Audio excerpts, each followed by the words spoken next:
Okay, I'll just say again, we run an office full-time in Watermill. We've been Chaleff and Rogers since 1985, and it was just Chaleff since 1972. We've been out here, I've been out here a long time, working, doing originally what was called solar and is now called green and sustainable.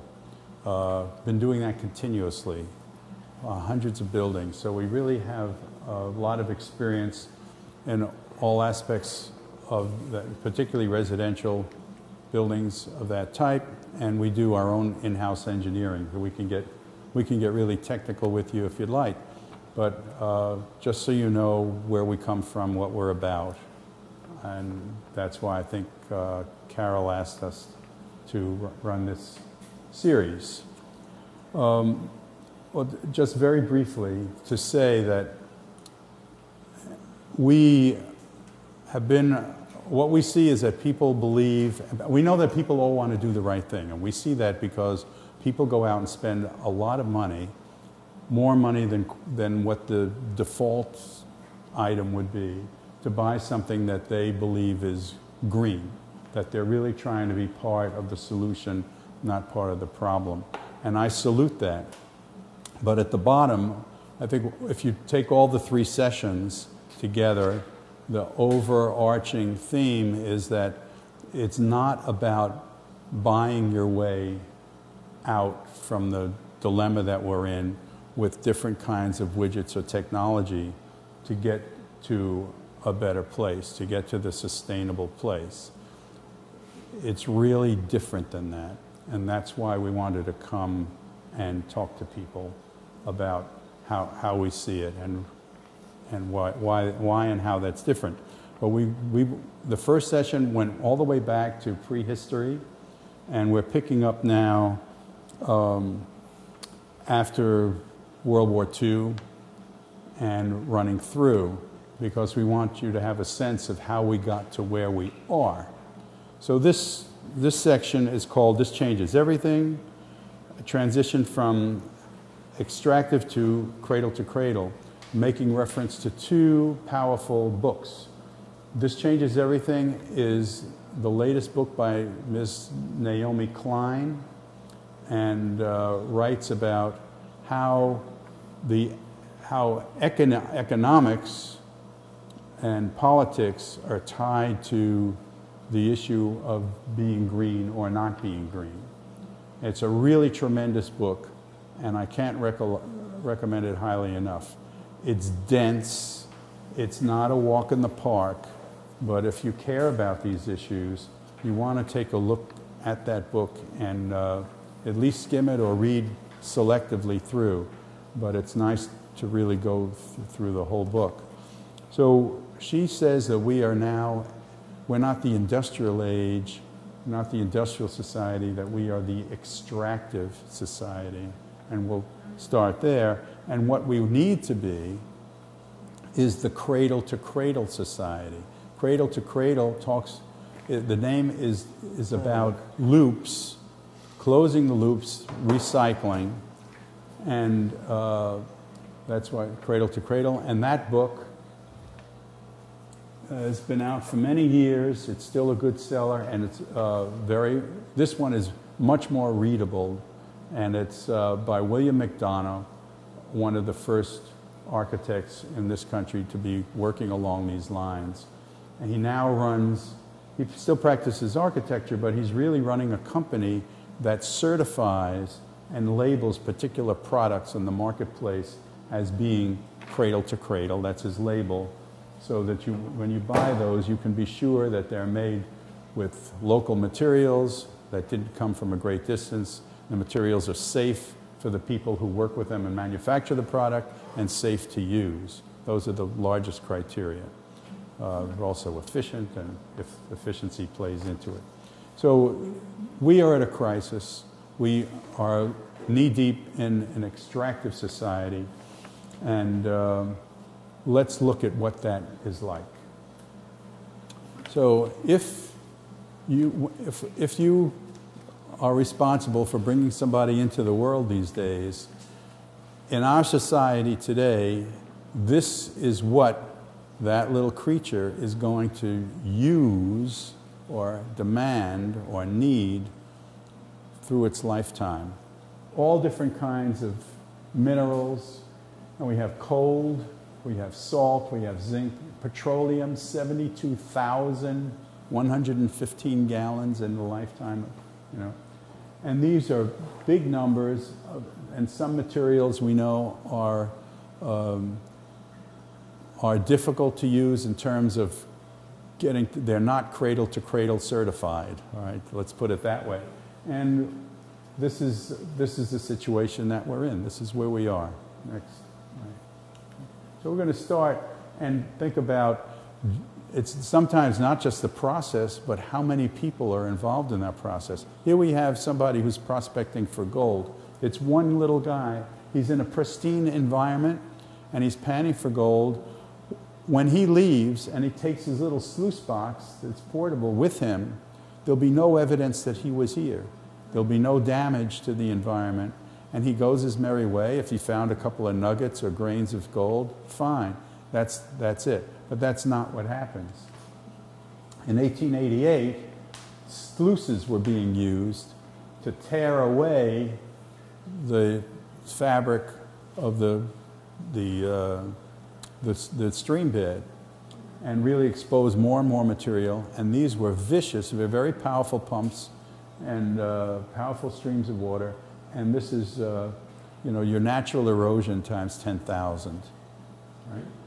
And even though it's one person. Or if you don't have the technology, but you have a lot of people, this is a photograph by Mr. Salgado, who has been traveling around the world for the last 30 years or more, photographing these kind of things that we don't really know about. This is either, I couldn't tell, he's been to all these places. He's been to South America, there's mining like this in South America, there's mining like this in Asia, and there's mining like this in Africa. And I don't know which one of these locations it is, but it really doesn't matter. I don't know. It's on his website. But he's been doing this for many years. There are places that are still working like this today. Right. So it might have been taken 20 years ago, but on the other hand, it's not much different in many places still today. So it's not good for the people either, as you can well imagine. Next. Right. And we use oil. We use oil. This is a photograph that was taken during the first war in Iraq.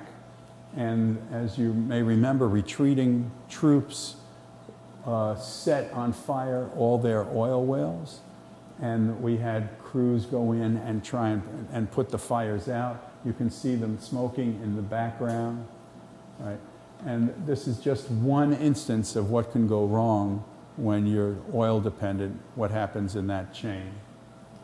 Next, all right? And we use coal. This is strip mining. Look how big that field is. You know, I don't think it ends here. I think it ends out of the picture. And the scale of this is tremendous.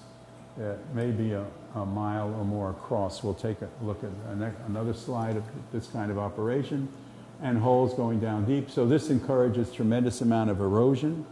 It uses a tremendous amount of water. Go ahead. Energy. Yeah, and energy, right? This is in Wyoming. I don't know if any of you caught, I think it was last year or 2 years ago, serialized articles in the New Yorker about this operation, coal mining, that sends 2 trains a day. I don't know how many cars, 40, 50 cars, 100 cars, right, from this operation all the way across to the East Coast, to the mid-Atlantic, where there are states that produce electricity by burning coal, and that coal is coming from here in Wyoming. We think, Ben and I consulted on this, we think this is about a mile across, and this goes way, way, way, way, way back. Here's the train line, right? This little dot here and that little dot there is a giant crane.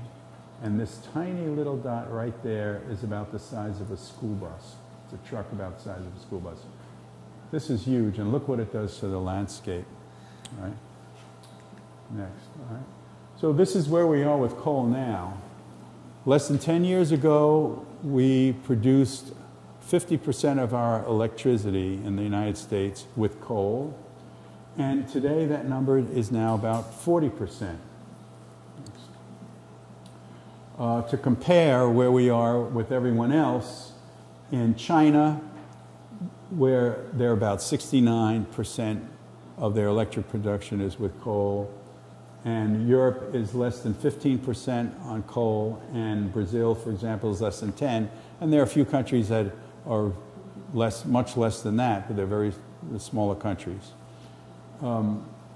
However, in spite of the good news that we're down from 50 to 40, most current global projections through the year 2030 are remaining at 40% for all use of electricity, and the amount of electricity. This is the percent of electricity that's produced by coal.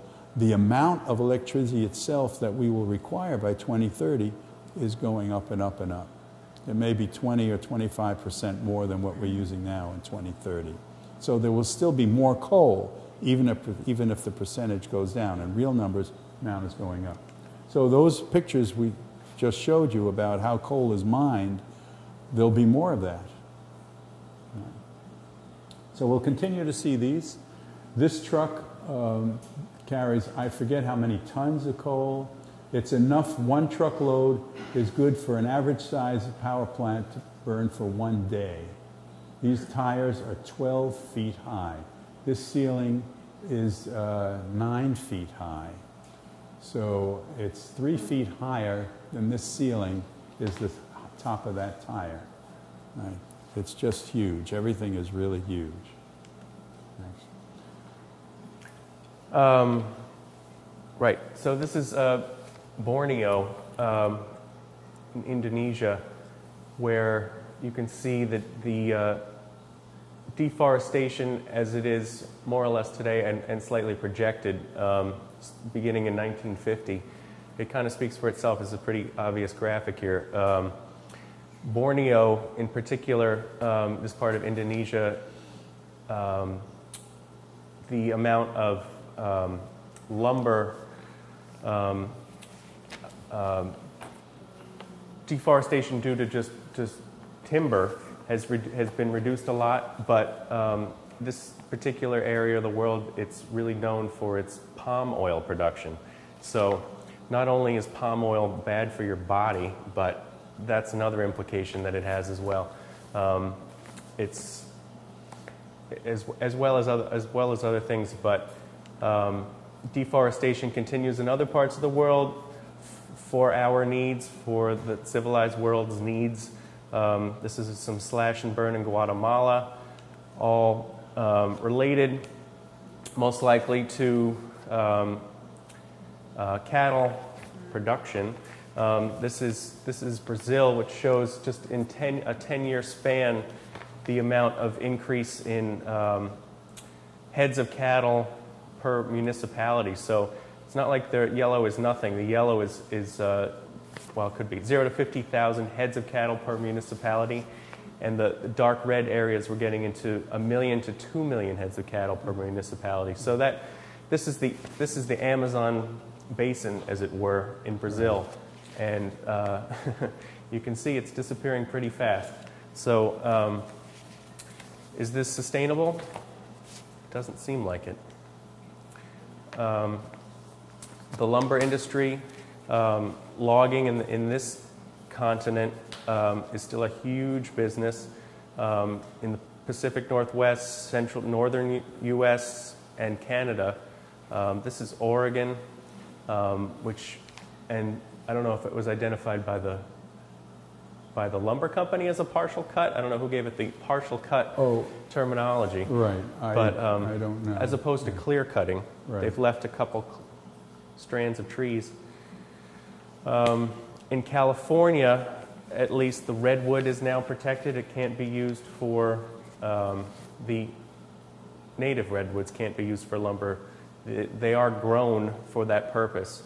Managed forests, which is one solution. Some more different levels of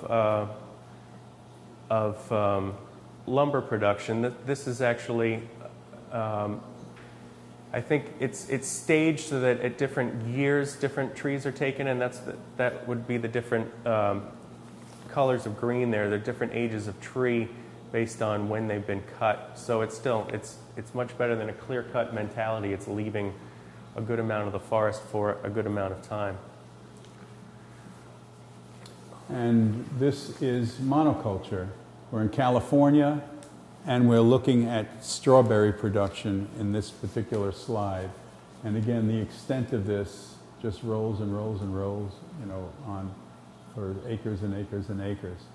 And the problems with monoculture we should have learned, because we experienced horrific side effects in the 30s. This is a Dust Bowl, a picture of a windstorm in 1935. There were descriptions of these storms that were so intense that people literally could not see their hands in front of their faces. They were using flashlights or just hunkering down. You had to get off the road, you couldn't drive. It was really fierce, and millions of tons of fine topsoil were lost. Right.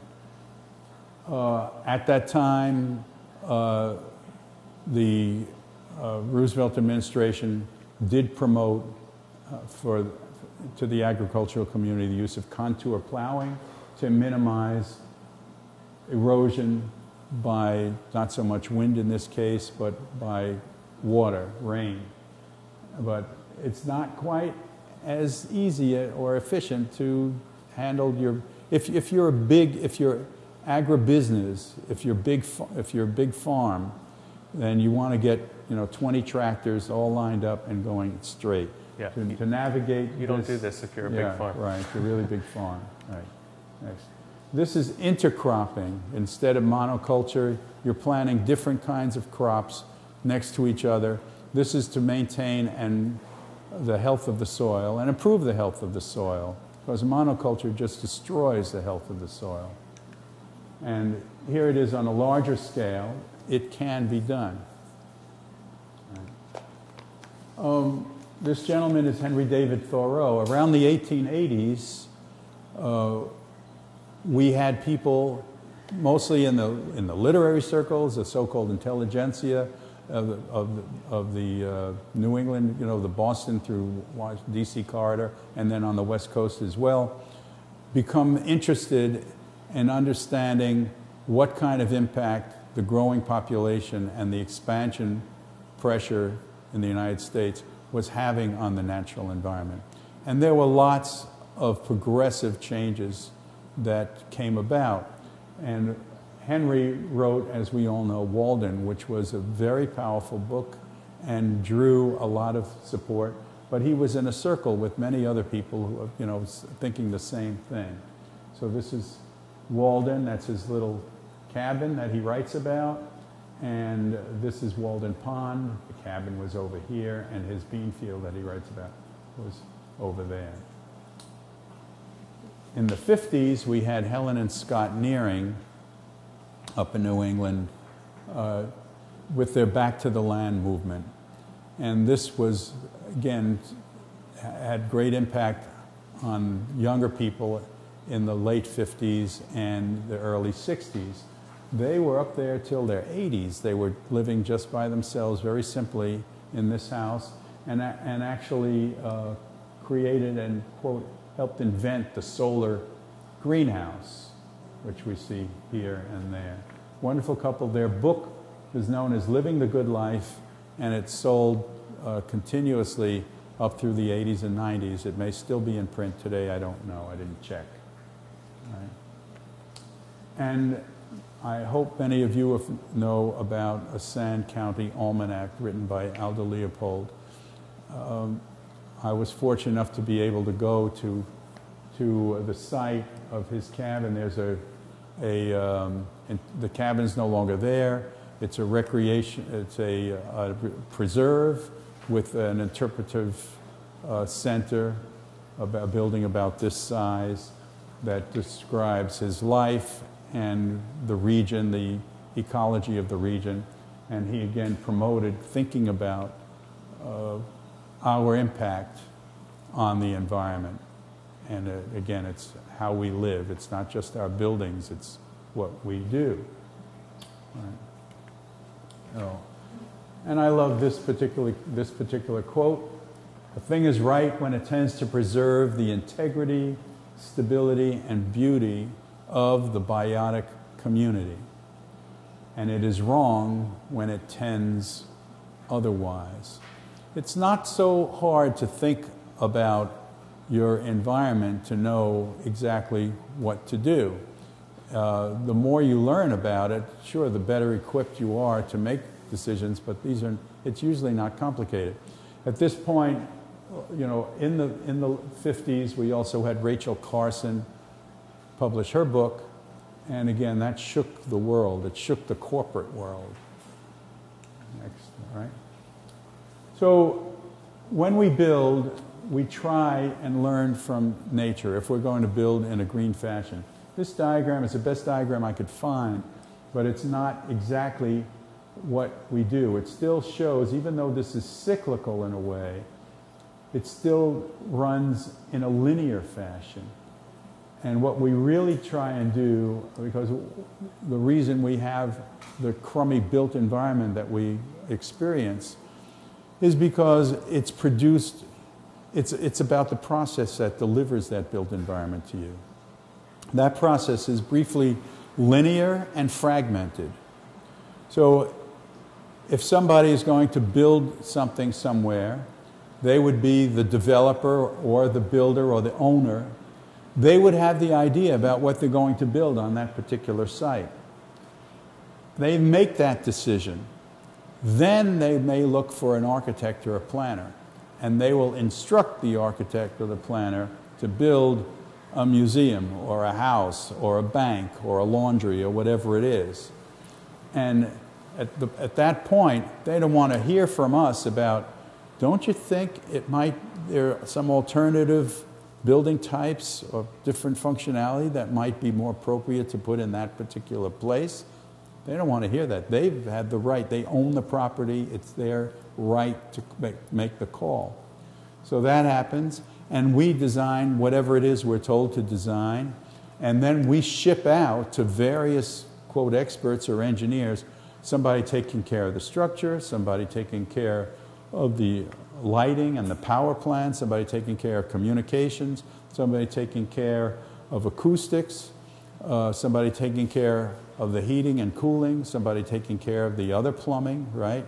And all those drawings come back, we try and push them, shoehorn them into the forms that we're only supposed to think about. And we package that up, we paint it a couple of nice colors, and we go back to the owner and say, here's your building.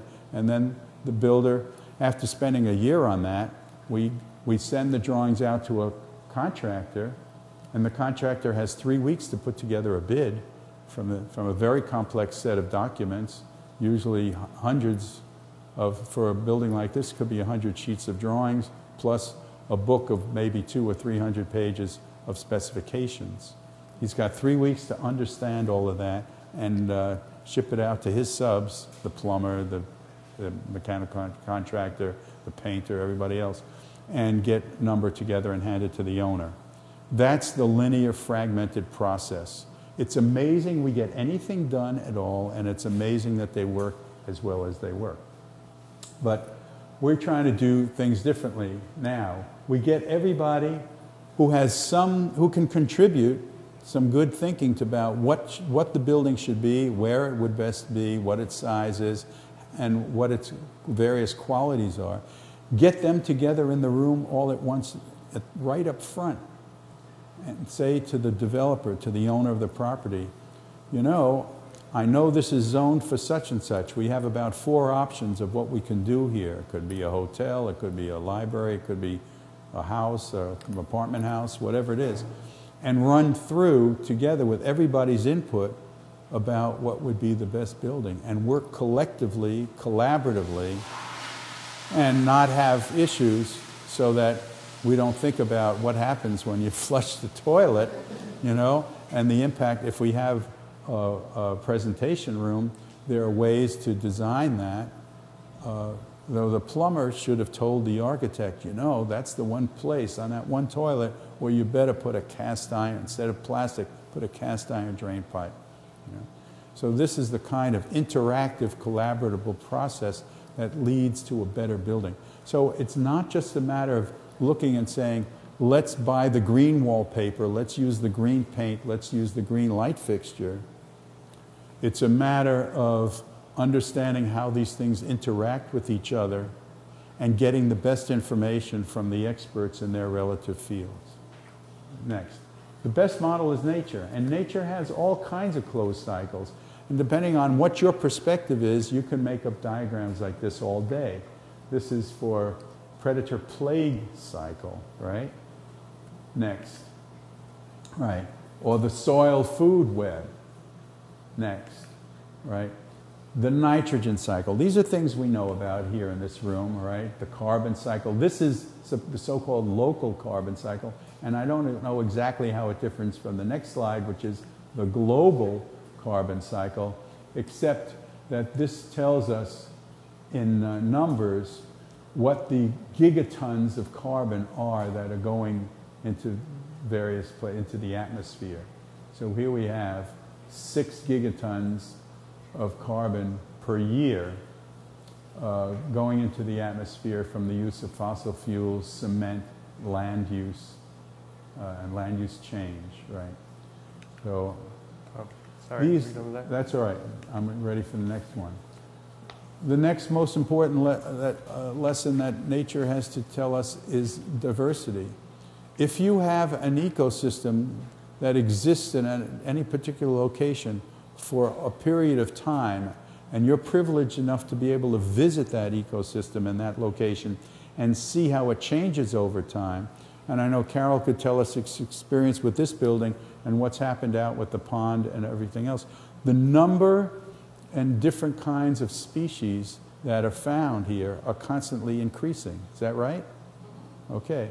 And the same, that's with the flora, the same with the fauna. Correct? There we go. And that's what nature does. It always finds and figures out where there's a niche for something else to come and fill in. Some other different kind of plant. You know, it doesn't have to be radically different. It's just a variation of, and the same with some kind of animal. Out here, I was looking at the tanks while we were waiting for everybody to come. We have a spotted salamander. We have a gray tiger salamander, we have a regular tiger salamander, and we have a blue salamander. Did I miss one? Blue spotted, all right.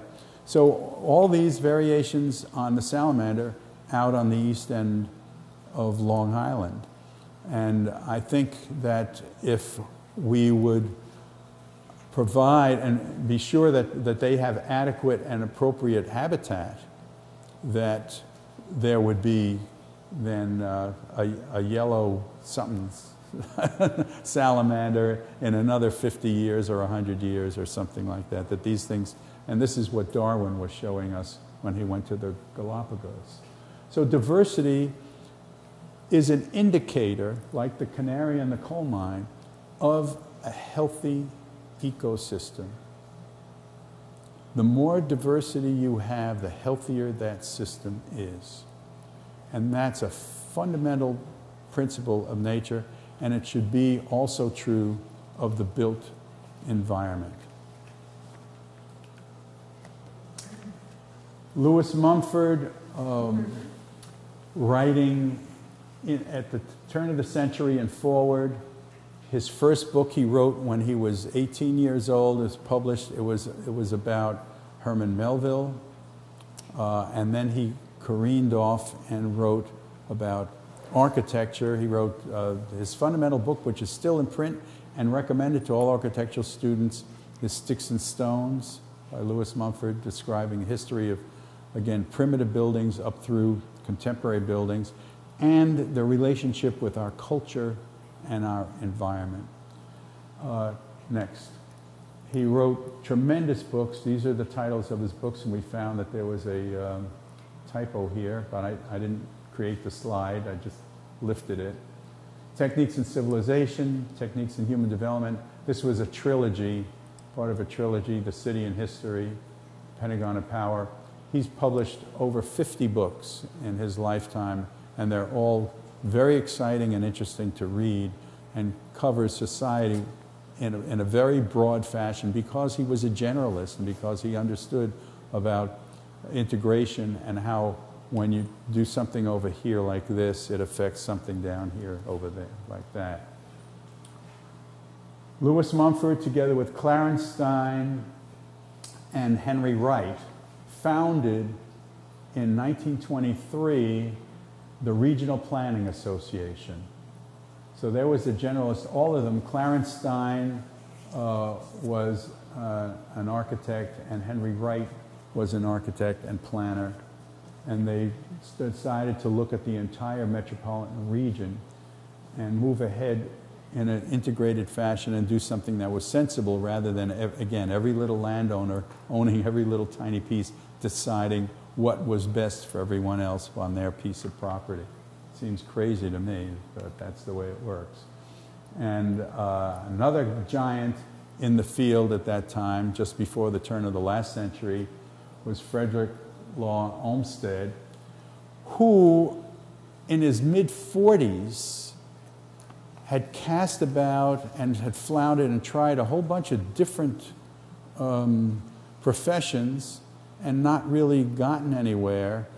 And someone in the city government knew that they needed to do the park in the middle of Manhattan and recruited him. And he took about 3 or 4 months to decide, to be persuaded that this was something that he would do. He knew he had the organizational skills, and he had, again, a diverse history of employment and work that he thought would help him to design and help bring the park into being on budget and on time.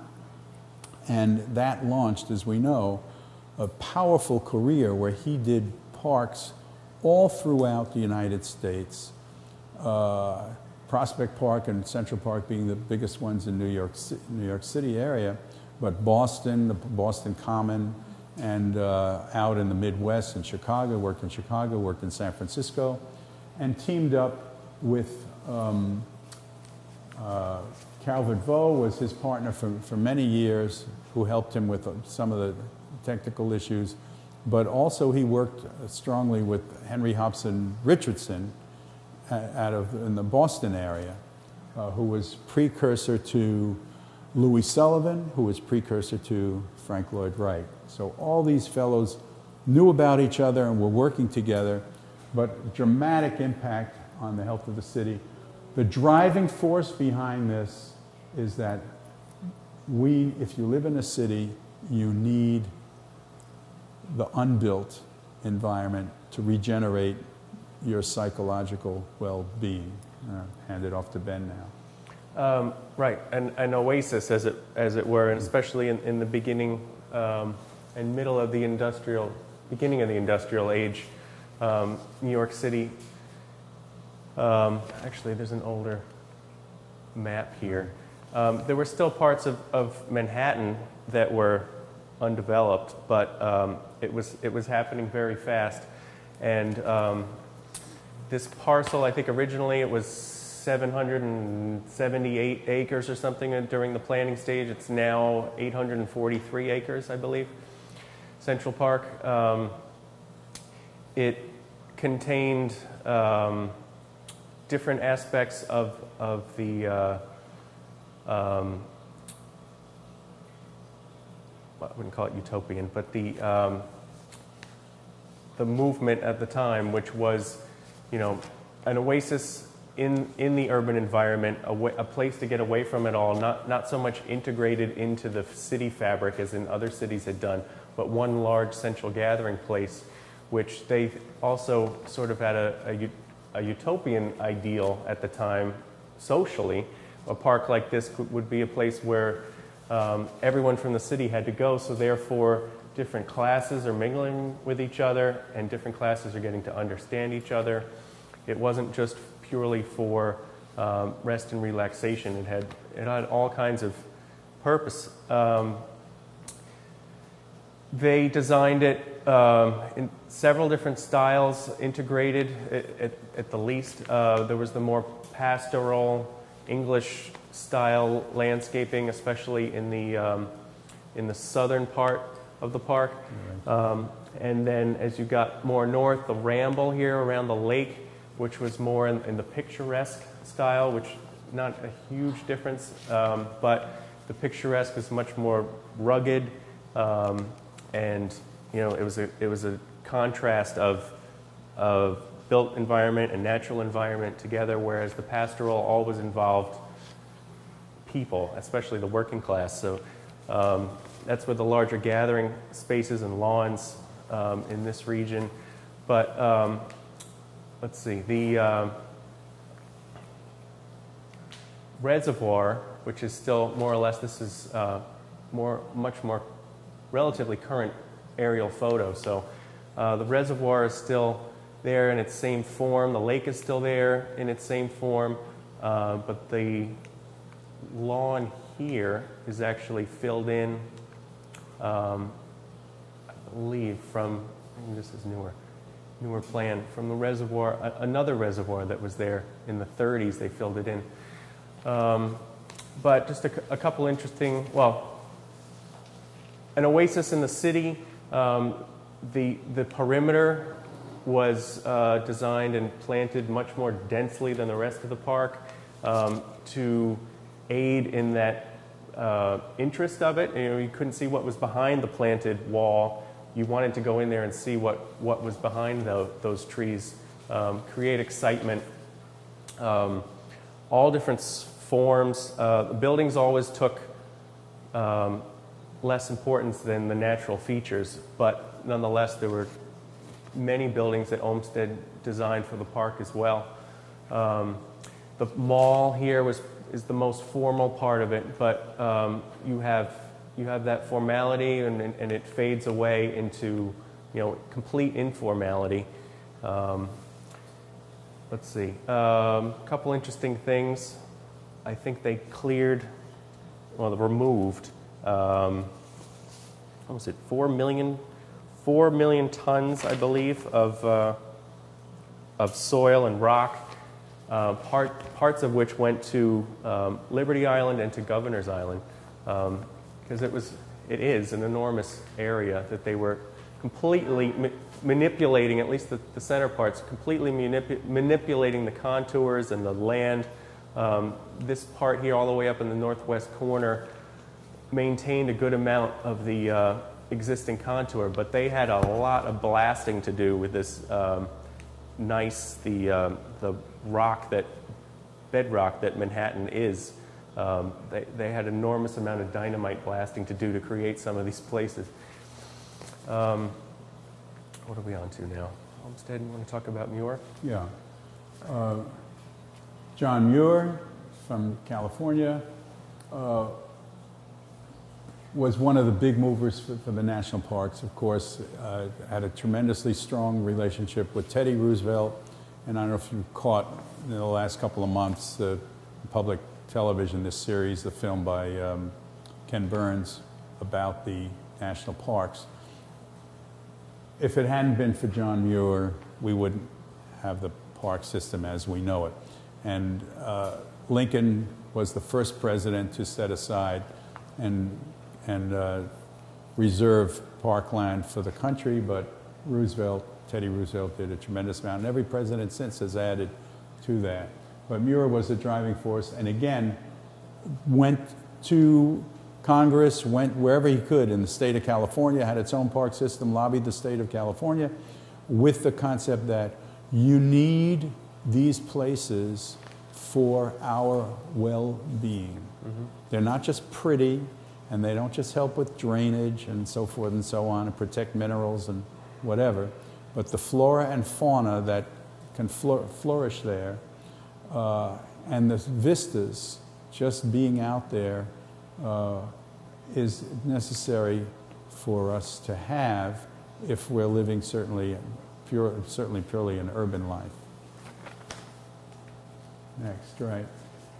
Ebenezer Howard, again working before the turn of the last century, early planner, and was trying to reconcile the differences between the built environment, and particularly an urban environment, and the natural environment. And came up with, again, a town country, or he called it the garden cities of tomorrow. And these planning efforts were terrific in that they started to realize that, again, we had to achieve some kind of integration, some kind of harmonious relationship, interdependence between, again, the built environment and the natural environment in order to have a healthy civilization, a healthy culture. Next, right? So this is not a physical map, a plan of such a city, but it shows the relationships, the relative relationships, and this would morph and be configured depending on the particular location and the landscape. Next. And here's a segment of a big circular plan that again shows Grand Avenue. It shows where the heavy industry is, where the residential parts are. Here's a central part. And in the center, the public realm. These are buildings that we all use: a theater, library, hospital, museum, gallery, town hall. So again, emphasis on the public realm. If you look to early Roman and Greek cities, you see that everything is about the public realm, and we have thrown that away to the private sector and lost a lot of our public realm and control over the public realm, or it just doesn't. It's no longer the center of civic life.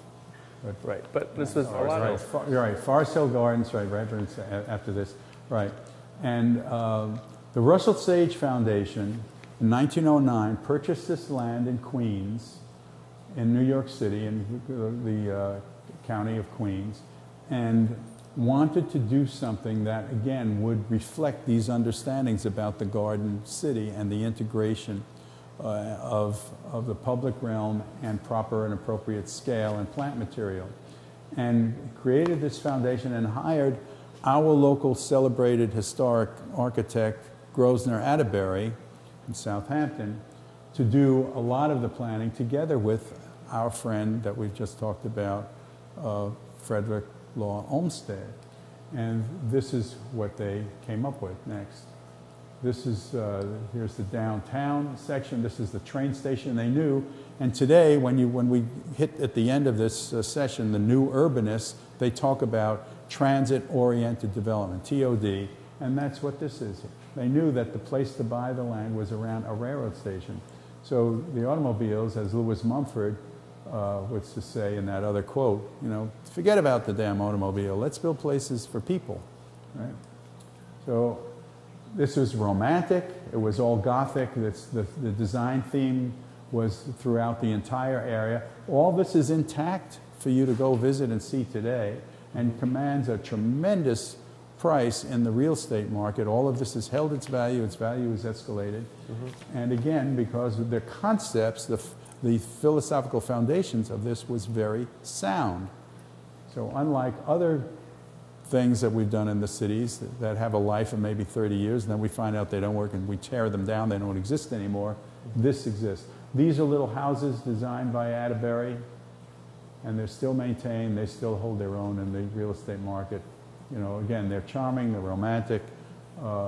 We may think about things differently today, but in terms of their relationship to the street and the public, they're very successful. Scale, material, texture, plant material. Next. All right. This is Radburn.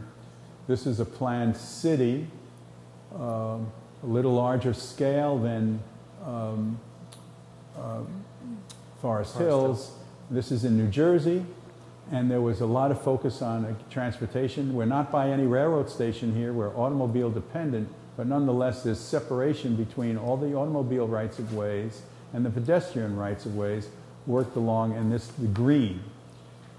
This is these are public realm buildings. I don't know if it's a town hall, a school, or whatever. but you can just see by their massing and design, and a couple down at this end, at each end, tie it, that was in the plan as well. It's not strictly residential next. Right, and actually that was one thing about Forest Hills, which we neglected to mention here. The location was chosen not just because of the proximity to the train station, but also across the road here is Forest Park, which is a huge park in Queens, and it enabled, you know, the commuter to get into the city to work, but to be completely pedestrian once they're home and have use of shops and everything else, all from a pedestrian scale, and to have access to this huge park right across the street.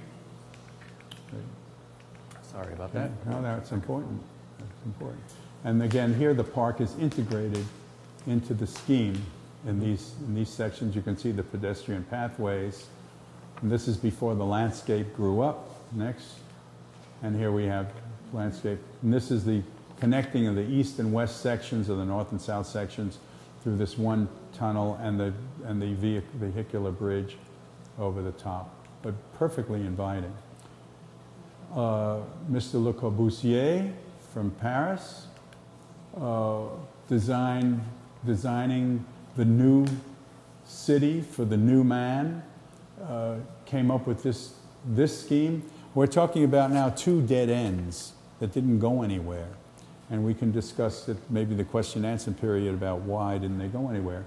But this is a huge city, and this divided into sections. A is housing, that's down here. B is this section across here is hotels and embassies. C is business center. And so everything is segregated. Right? D is factories and workhouses, and that's, where is that on the map? Back, I think it's back on the top. And then heavy industry is is E, right? I think that's off this section, because it took up more land than we show here. And F and G were satellite towns. You know. And this was,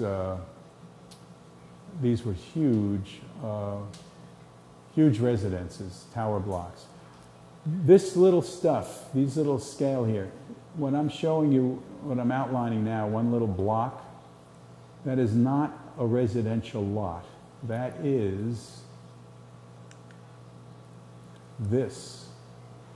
So these are 15 or 18 or 20-story buildings.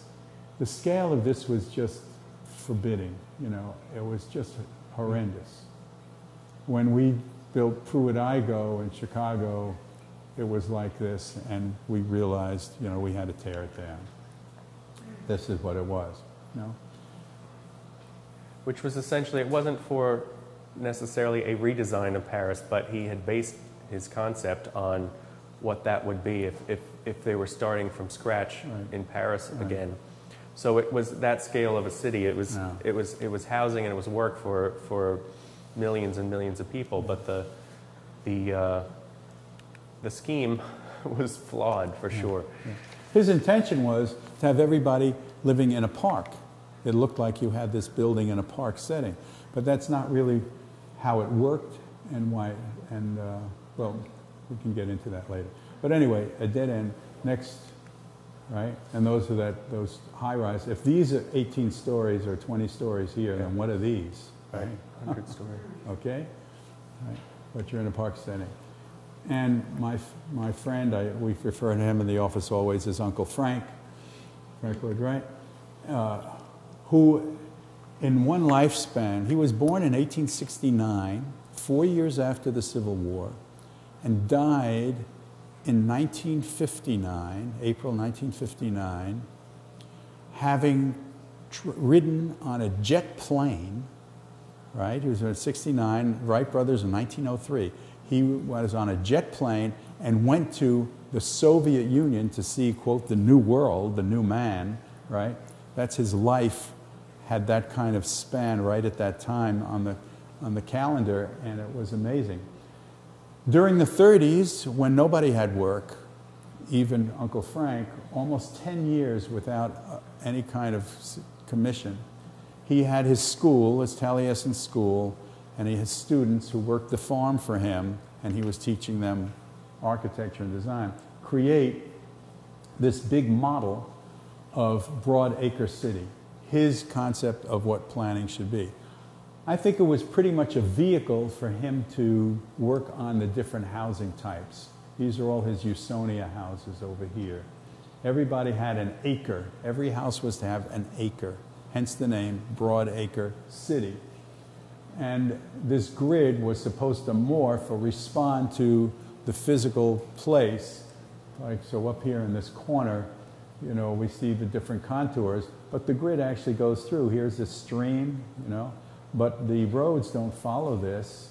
Again, it just happens, and the grid continues as well. Next, just a couple of other, this is a drawing of the same. Next, this is the model low down. You get a better idea of how this worked. That was that corner with the contours in it built up over here.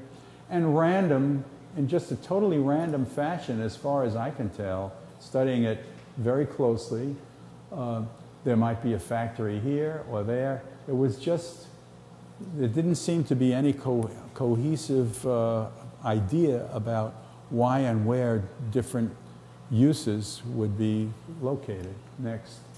And fantastic drawings. He had to have people this whole world with his own design helicopter and his own design automobile. I don't have a picture of it here, but it was essentially two giant wheels about 7 feet in diameter on each side of the cabin, and then a little wheel in front and a little wheel in back. So he loved automobiles, but I think he didn't get that one right. And there again is the model. Just toured all over. And after this model, he springs on us. His profession thaws out and springs to life. In 1936, we get the first Usonia house, the Jacobs House. We get the Johnson's Wax Pavilion and factory and office. We get Falling Water, right? Any one of which would have guaranteed him a permanent place in the annals of architectural history. And his colleagues thought he was dead, and he was 65, right, when we had that. Next, right? Now we jump to today. This is Seaside, located on the Gulf of Mexico. This is the Panhandle. North is up. This is the Panhandle of Florida. So the Florida Peninsula that we all know and love drops down and goes into the floor and comes up over here, right? Okay? This is the Panhandle. And somebody picked this up. I don't know who the developer was. I'm really not familiar with the history, but I did meet and talk at length a couple of times to Mr. Andres Duani, who was the head planner, with his wife, Elizabeth Pleiter-Zyberk. They made a big name for themselves. This thing was different than anything that had come before. It was a development that unified the whole village with some pretty rigid policing of forms, materials, and so forth. This is the downtown.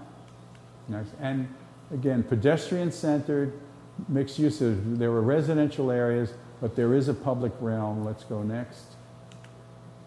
As you can see, this is the big square, the village square, and in this occasion it's heavily used. But he didn't, let's go back just 1 second. Even though it looked like it's all traditional buildings, if you read the code carefully, you were not forced to be in that box. And if you look carefully, there are some elements here that are not classic in their origin, right? Next. And this was the code. It's called a form-based code, which is now in the rage, all the rage today. And this form-based code was about 8 or 10 pages. That was it. If you look at the Code of Southampton, it's a book that's about 60 pages or 70 pages like this. And the language is impossible to understand. That's why you always have to go to the ZBA, the Zoning Board of Appeals, because you're asking sometimes for just interpretations of what the writing is in the code itself, right? So this was simple. It had simple diagrams. and promoted variety and promoted at the same time the sense of it was all of a piece. That if you were in this town, in this village, really a hamlet, in this little hamlet, then you were in a community. So it promoted community, at the same time it promoted variety and diversity. Next. All right, and this is a little descriptive text about it, and I'll just read to you here the last sentence. Seaside success lies not in its design limitations, but in its variety and in its address and care for the private realm while giving primacy to shaping the public realm. Next. All right. So we had the New Urbanist. That project launched the New Urbanist movement in this country, and the concept of smart growth, and the idea of having walkable, pedestrian-oriented communities, different ways to move around other than the automobile, slow vehicles, it's called, bicycles, and all kinds of whatever else you can think about, roller skateboards and whatever you can do. And for some of us in the room, pretty soon, walkers. Right? But a pedestrian-friendly environment with mixed use. Instead of a whole area with nothing but houses, you would have stores or you would have other use buildings where right in your neighborhood. I just came back from a visit to Houston, Texas, and went to the museum district. And the museum district is in the heart, mixed in like raisins and Raisin Bran cereal with the residential. You go by 4 houses and there's a museum. You go by another 10 houses and there's another museum. It's really a wonderful way to organize a neighborhood. We don't do that here. So these are the 10 common smart growth principles. I'm sort of racing ahead because we're a little over time and I want to give you time to have a discussion. So we can go back and see these if necessary, but I encourage you to take a look. Because this is invented on Long Island, suburbia. This particular is Levittown, but not the Levittown here on Long Island. The same owner, the same developer, Mr. Levitt, but this time in Pennsylvania. But this is what we have to get away from. This drives us away from each other. It forces us to move only in automobiles, and it segregates us. This is anti-community, and it's anti-diversity. So we, but it's locked into our zoning ordinance, and that's the big problem. And that was around right after World War II, and now here are modern versions. This is what you see all over the country. If you fly across the country on a nice clear day, when you look out the window and you can really see the landscape, this is what you'll see. All right? This is Anywhere USA Next. Was it Dewani that you said? What do they call those? Oh, these, yeah. Dewani calls these roads, which are totally arbitrary, and they're right. They have nothing to do with the features of the landscape. Totally arbitrary with the curves. Dead worms. Okay, right. Dead worms, right? And this is, again, this is Arizona. If you're going to be arbitrary, you might as well be geometric. And certain things that's nice about this. And there are, a huge. Look at the size of this parking lot, right? And the funny thing about these places, let's go back one. This is very typical. If I live over here, right, and I want to go over there, I can't walk. There's no way I can cross, right? I have to get in my car and go all the way down here and all the way up here and back like this, right? Next. All right, and next. I think we're pretty much at the end. This is the work of the Regional Planning Association, which again was birthed by Lewis Mumford, Clarence Stein, and help me out. Henry Wright. Thank you, Henry Wright. A wonderful drawing. There are certain things that photography just cannot do. And this is a great example of that.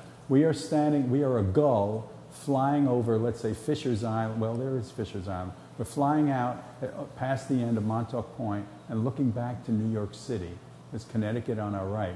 This is what it looks like today in terms of the amount of development, the population that we have. Okay? The brown darker being colors, the- brown, yeah, where black is high density, right? And it goes brown, yellow, and then green is green, right? It's undeveloped. Okay? If we do nothing and just follow the existing zoning ordinances and regulations that we have on paper now, we will wind up looking like this. Okay?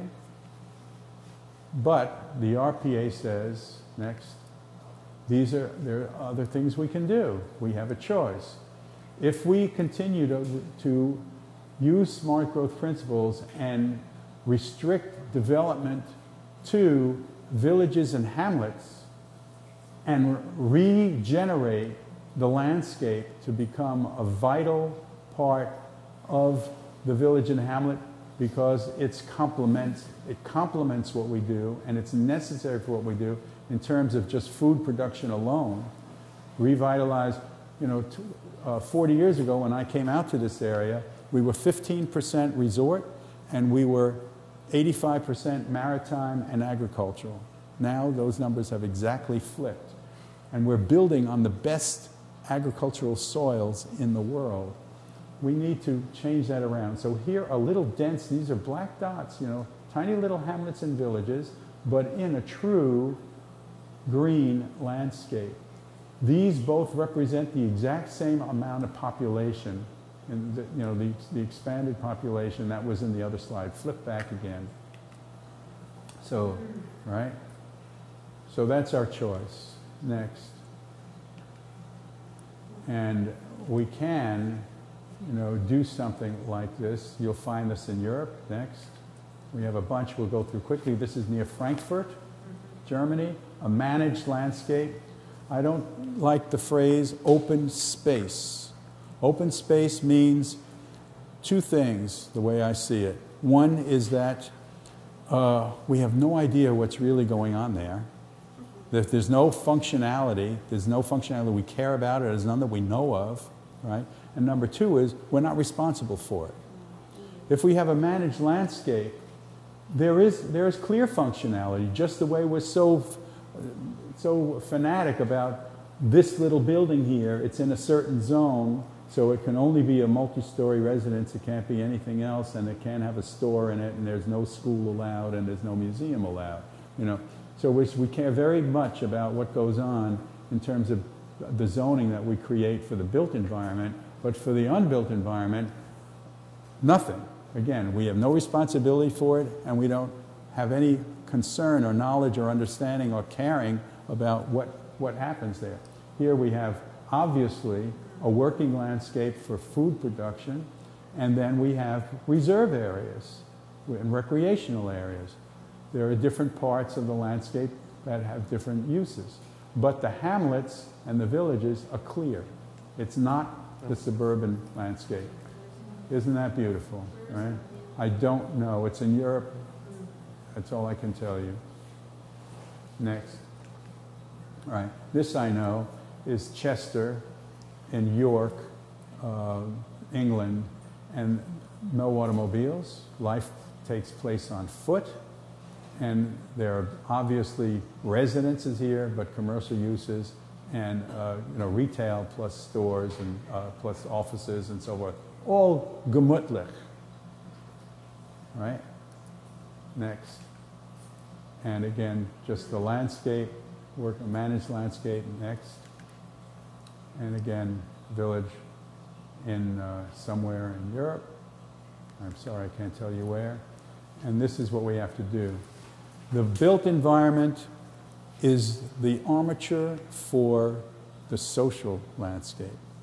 And it really impacts how we relate to each other. Community is important. We have to have a built environment that works harmoniously with the natural environment and promotes harmonious relationships between ourselves with community.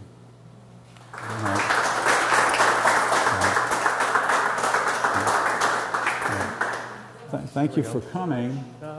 I don't know if this is what you expected, but we think it was necessary for you to hear. So it was, so we're interested in your feedback. Yes. No, I haven't made this presentation, but it's real interesting. The people who are in the planning department know about this stuff. But politics is really crazy. These politicians, it's a town board and the supervisor. And they work, and then they have a limited life and they move on or they want to be reelected. They have a very different agenda. It works, you know, the whole issue of how you get elected and money and all that stuff makes it very hard for them to really do a good job as, you know, a politician working purely in the interests of the community. You know, almost for the fact if when you're elected and you're sitting there, you start worried about raising money and how you get in the next time and how you don't alienate other forces. You don't want to alienate anybody because they'll work against you in the election. So you don't want to make any enemies. So you yes everybody, and you just keep things as they are because you don't want anybody to point the finger at you and say, you made this change and we don't like it, you know, from whatever private single interest it is. So I would never be a politician. I would never get into this because it's a really difficult situation. But to answer the question, what can we do? Yeah. Right, well, we are powerless, we aren't powerless. We do know that politicians will do anything to get your vote. And they will flip-flop, they'll blow east, they'll go west, you know, whatever it takes. And what we hear, all the rhetoric we hear is designed to have people vote. So it's election season. It's election season, right. What can you do for us? Well, you have a voice out there. I mean, you're researching. Out there. Well, I have a relationship with Southampton Town. I have a minimal relationship with East Hampton Town. It's ironic, I live there, but I have some connections to East Hampton Town. But I've talked to board members, and again, I think mostly they operate out of fear rather than saying, we really have to do this. You know, there are some things that we are working on. For example, I'm very active in the issue of what do we do about our septic and our waters, protecting our waters.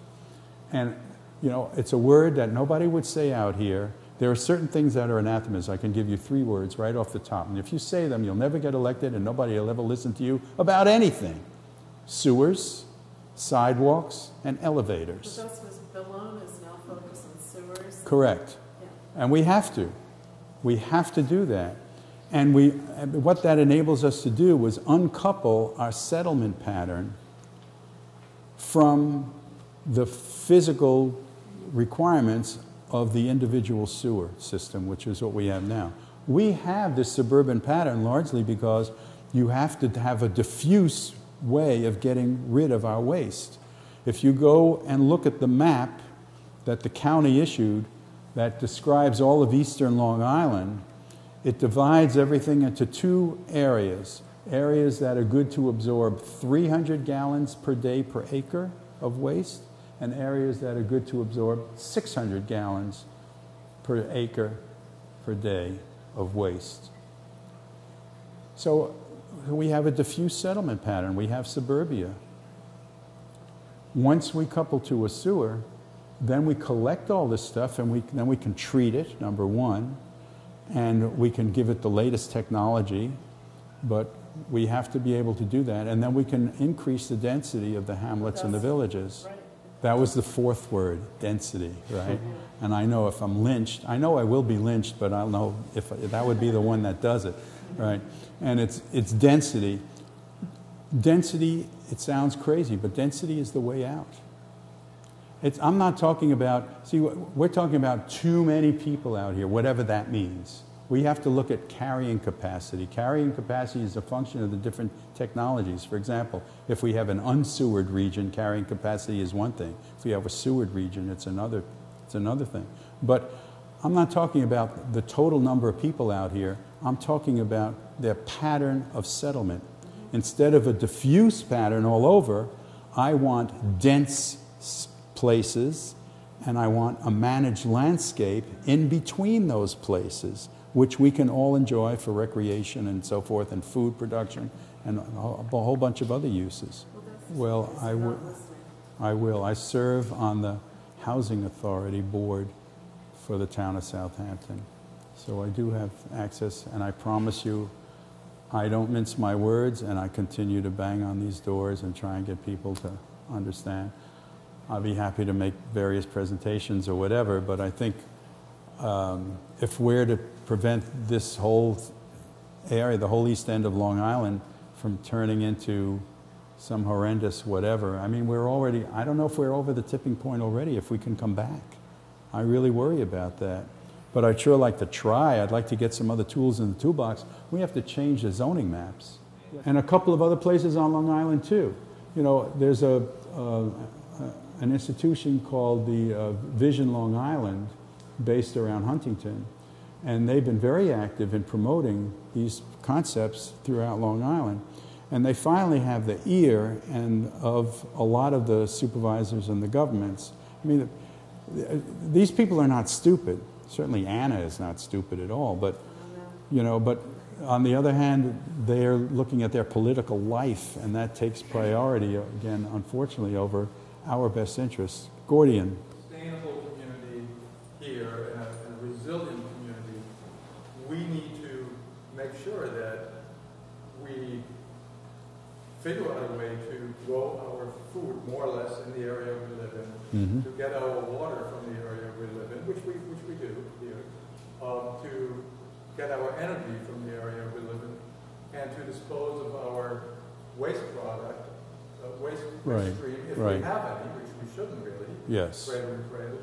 But if we do have any leftover waste, that we figure out ways to dispose it of and handle it here. We can't rely on other places to generate coal-fired electricity, and then bring that in over transmission lines. We can't rely on a lot of other things. You know, bring our food here, bring our products from China. To sustain our lifestyle. To be sustainable, we have to have a closed cycle, more or less, in our community. Absolutely, and I don't want to minimize, you know, the importance of attacking it that way and understanding how all the fibers of the infrastructure work and how all the closed cycles work. But I wanted to make the point here that I think that if we think about when we're starting to design or build, when we're going to build something, part of our built environment, as long as we have in our mind that it has to work harmoniously with our natural environment, I think that will, all those other things will automatically happen. I think if we think about closed loops, if we use nature as our model for how we think about and create the built environment, we can't help but go in the way that you think, you know, that you outlined for us. Well, this gentleman, Dan spoke, and then Dan. Yes. It's a really good question. If I wanted to, I could easily rationalize a whole other life and direction for myself, saying, I understand why the building community gives me such a hard time when I try and work the way I try and work. And it's because they sort of have to. Anything new, it's inherent in the building community to resist anything new. Why is that? It's because of the contractual relationship between themselves and the owners. They provide a bid to build your house. You know, it's $300,000, whatever the number is. Right? How do they arrive at that? They look at the plans, they look at the specifications. And the plans and specifications refer to materials and how they're assembled. They can shop the materials. They can nails, screws, lumber, whatever it is. All the materials they can get prices on and maybe get competitive sources. But the labor, even though everybody's built houses, thousands of them, or one particular company has built hundreds of them, you know, each one is still different. And you have to guess at how many man-hours it's going to take for you to build that building. If it's really similar, if it's same old, then you are much more likely to be your guess is going to be closer to 95% accurate than not. If, on the other hand, you get plans and drawings from that crazy Chaleff and Rogers office with different materials and different technologies, you're going to pull your hair out. How can you possibly figure out how much time? And you're at risk. You're not in business to lose money. You're in business to feed your family, to make money. So it's a matter of this. Structurally, this is why Naomi Klein's book about This Changes Everything, where she's talking about the interface between our economy or our political system and and how we build and how we live. You know, that's why it's so important to understand. Again, it's easy for me to use that as an excuse, so I shouldn't try and do what I'm doing. On the other hand, it's in my nature to beat my head against a brick wall every day when I get up and go into the office. I can't stomach what I see out here, so I try and do something different the way this woman is doing. And that's just what you have to do. That's what we all have to do. I do know that we'll be more effective if we work together than if we work individually, but we have to tackle this on a lot of fronts. There's the whole front about all the zoning maps were drawn in this area up in 1957. All the little 1 acre and quarter acre and 2 acre, whatever it is, all those maps are, you know, even if nobody builds on it, not only is the size of the lot determined, but then zoning also says this has to be a school, this has to be a house, or whatever it is. So we're living, and we're prisoners to the world in 1957, the thinking of 1957. We have to do something to try and, on all these different, we have to work on every front to change things. Gordian is working very hard and very successfully on the energy front in the town of Southampton and East Hampton in particular. And you would never have thought that we would have made that kind of progress, but we are. He has to get documentation to his satisfaction from me or the owner or the builder that what we're proposing complies with code. And it's our responsibility to demonstrate that to him. And once we do that, he has no response. If the building falls down, he can only say, I looked at the proposed building and I was convinced that it complied with code. I don't know why the thing fell down, and don't come after me, don't sue me. You know, I work for the town, this was my job. So he's just there to see that you build in compliance with the regulations, the zoning regulations and the construction regulations. And he wants his job to be as easy as pie too. He's got to visit, it's like the caseworker. The caseworkers in New York that have 80 clients, they got to visit them all, you know, once a week or whatever it is, or 100 clients, some of them. He's got to drive around, visit all these different sites. So if it's stuff that he's seen 1,000 times and he knows what it is, that's one thing. When he comes to my job site and he sees the world upside down, he doesn't want to have to know about it and deal with it. But also to your point before too about, I don't think the education of the boards is necessarily the shortcoming. I mean, in Southampton Town, they actually tried to increase the standards significantly for energy efficiency and with Energy Star, and you had to have HERS rater. And when that was first introduced to the community, yes, builders had a problem with some of it because it meant, you know, new techniques and new practices to meet this higher standard. But the thing I think that probably got one of the biggest backlashes was from the swimming pool companies and probably from the energy companies behind them, who didn't want to see a big part of their market disappear. You know, when they would say, well, there's going to be a lot less gas going to Southampton Town now because of these increased efficiencies required for pool heaters. So they ended up removing that from the code because there was such a backlash from it. So even when they try, you know, and they were really trying to do the right thing there, and they did end up passing legislation, you know, in Southampton Town actually requires the Energy Star standards, which I think is higher than East Hampton Town, right? Oh yeah, much higher. For energy standards. So, but they tried to be even more progressive and got shot down very fiercely right from the beginning, from contractors, architects that had a problem with this, but also I think really the energy industry had something to do with it as well. I'm not sure of that, but I wouldn't be surprised. I was astounded and embarrassed. I went to Shelter Island. They were considering passing legislation about energy efficiency. Again, these are on top of the state code requirements. They're more restrictive requirements than what the state code is. In Shelter Island, just the way Southampton had done. And I showed up to speak in defense of that. And my colleagues showed up to speak against it. I couldn't believe it because the official AIA position was standing, you know, for energy efficiency and so forth. I was astounded and horrified. So all these dynamics at work, they're very complicated. They're not difficult to understand, but they are complicated in how they work and affect each other. And the other way to deal with it is just say, we're going to do it. I'm going to do it.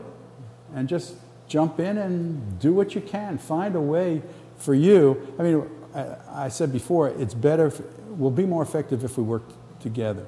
But then we have to pick something that we all agree is comfortable for all of us to work on. On the other hand, as an individual, find some little something that stirs your soul, some little channel or some little issue, and jump on that. It's a good example is the Dark Skies lady. What's her name again? Susan. Yeah, Susan Harder. Single-handedly, right, turned this whole region around in terms of lighting. You know. She was an art dealer before that. Yeah. In East Village. Right. So you can. It's possible to make these changes, but don't fool yourself about what you're up against. You know, have a real picture of what it is. Dan. Well, it's transit-oriented development, and again, all the new codes, you know, are trying to.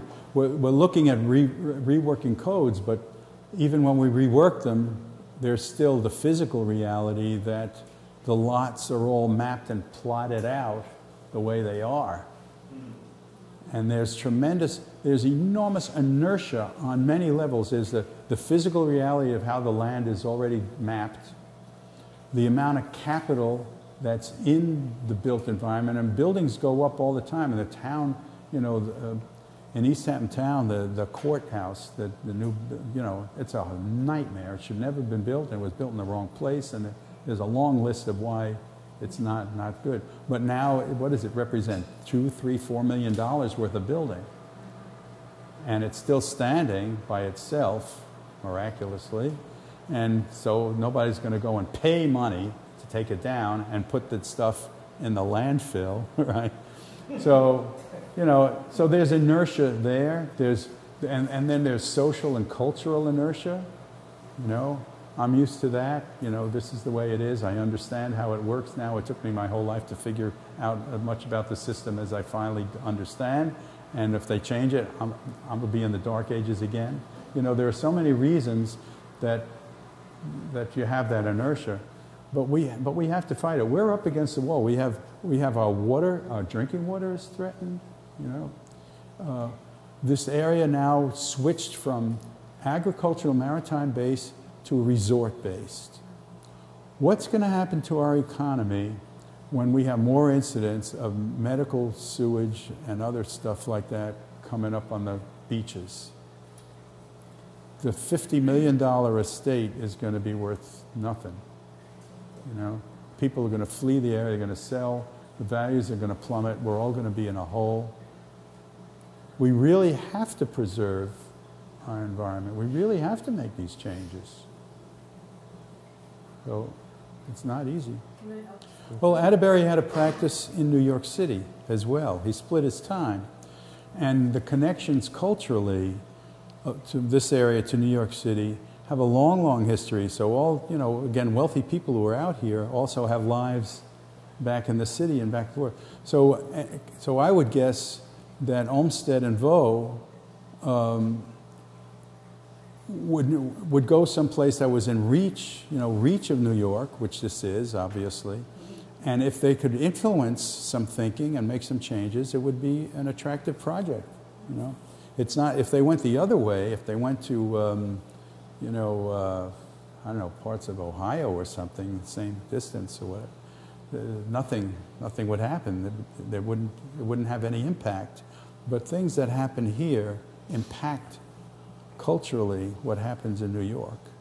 In Southampton, the New York State is going to put in effect, as of January 1, an upgraded section of its energy code that will surpass in stringency the energy code sections that even Southampton Town has put into effect, such that in Southampton Town there's a 3-tiered system.